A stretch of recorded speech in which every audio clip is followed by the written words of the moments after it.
James Lund is James the Wine Guy. Fantastic, beautiful wine. This is Syrah coming from Horse Heaven Hills from the producer Domaine Pouillon. Stay tuned for this review.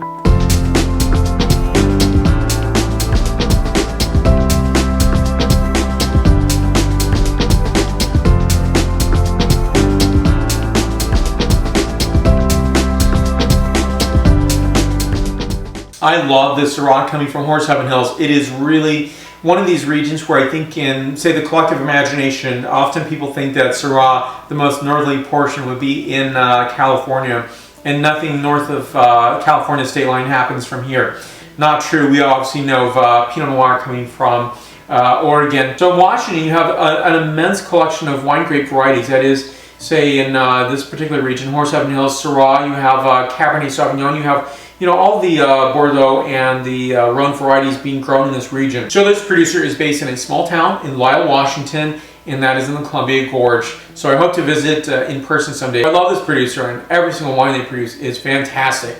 So here we go with this wine now. This is Domaine Pouillon, Horse Heaven Hills Syrah, 2012 vintage, a 14.5% ABV wine. First of all, look at this label. I think it's really unique. And here is the back panel. So this wine is, they're only producing 72 cases, a 14.5% ABV wine.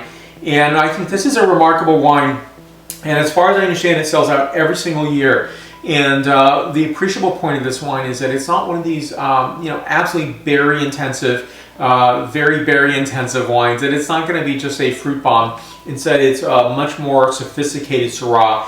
And I was reading some time ago that Syrah, one of its weak points is that, well, it doesn't have defining characteristics and it cannot always be identified, say, such as Pinot Noir. But in my view, I think it is really identifiable with Syrah. So I never say, is it Cabernet Franc, Cabernet Sauvignon, Malbec? Is it, Grenache? No, it is Syrah. Syrah is very identifiable with the color.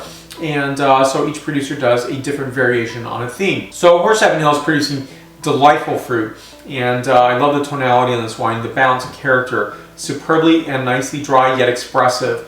So for me, I think it's a unique style, but one that is absolutely sublime. So here we go first with the scent characterization, flavor profile, and the point score. So in this I'm getting notes of blackberry, suede, espresso, toffee, underbrush, and redwood. So flavor characterization, then the point score. Characterization is black cherry, tayberry, cassis, white pepper, deep red violet, and sweet spices. This wine is a 9.3 out of my 10.0 scale. Think of that as 93 points out of 100 points. And more reviews to come, many more great wines on the tasting table here. And I'd love to have your questions and comments down below, or you can do so on the many social medias that I'm on, such as Facebook, Twitter, Google+, Pinterest, LinkedIn, as well as Instagram and WordPress. And I'll put more information on the producer down. Do me a favor, give a like to this video, share this video, subscribe to this channel if you haven't done so already. And thank you so much for your support. I really do appreciate it. And stay tuned for many more to come, many more wine reviews, that is. Salut.